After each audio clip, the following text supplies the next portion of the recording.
Greetings and welcome to Valo U. I'm Zaladrith and I'll be your instructor for today.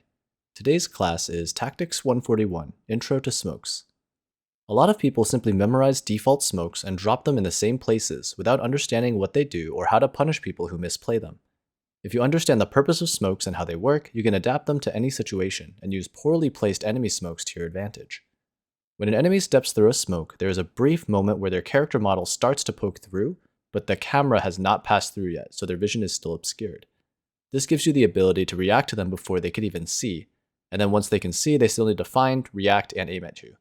Thus, smokes create a type of barrier that makes it more dangerous to cross. Sometimes this mind games people into assuming enemies aren't crazy enough to silently push through a smoke, so remember that it's still important to guard them. In general, when you smoke a choke point, you want to make sure that the fatter side of the smoke is on the far side, and the thinner side is aligned with the choke point. This makes it so that if an enemy steps through the smoke, they're as exposed as possible, forcing them to look in as many directions as possible to fight enemies. The fatter side of the smoke creates more ways that you can use parts of the smoke as cover, reducing the number of angles that those pushing out can be seen from. The strongest way to hold the smoke is to play an angle perpendicular to the edge of the smoke, since anyone peeking out of it will be at about the same crosshair location. However, to counter that, the most common way to push out of a smoke is to anticipate it and peek that perpendicular angle. So to counter that, you can play a different angle that can also see the edge of the smoke even if it's not lined up. The most common way to break crosshair placement on a smoke though is just to use util, such as flashing through. This either will blind defenders or forces them to turn away and re-aim.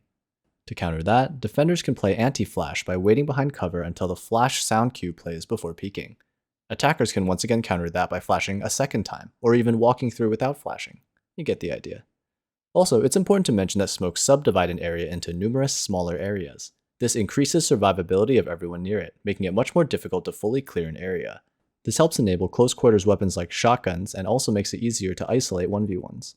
In this clip, I juke around in this weird mix of multiple smokes, letting me survive way longer than you'd expect as I lead two enemies on a wild goose chase and even pick up a free kill for my trouble. That clip also highlights one last point, that smokes can be used just as easily by either team. For instance, when a smoke is placed, usually the player closest to it can claim it first, punishing anyone else that tries to enter it. This usually favors the smoke user since they can choose where it gets placed, but sometimes you can take advantage of badly placed smokes if you happen to be extremely close by when it's dropped.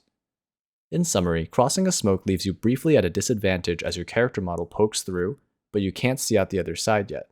Choke points should always be smoked with the enemy-controlled zone on the wider side, making it easier for your team to push through, and aligned with the choke point on your side, leaving anyone entering your zone exposed to as many angles as possible. People commonly hold and peek smokes along a perpendicular angle. Smokes subdivide larger areas into close quarters, increasing complexity and survivability in the area, and smokes have no owner, favoring whoever's there first. That's all for today's lesson. If you have any questions, feel free to reach out to the lecturer or the TAs in the comments below.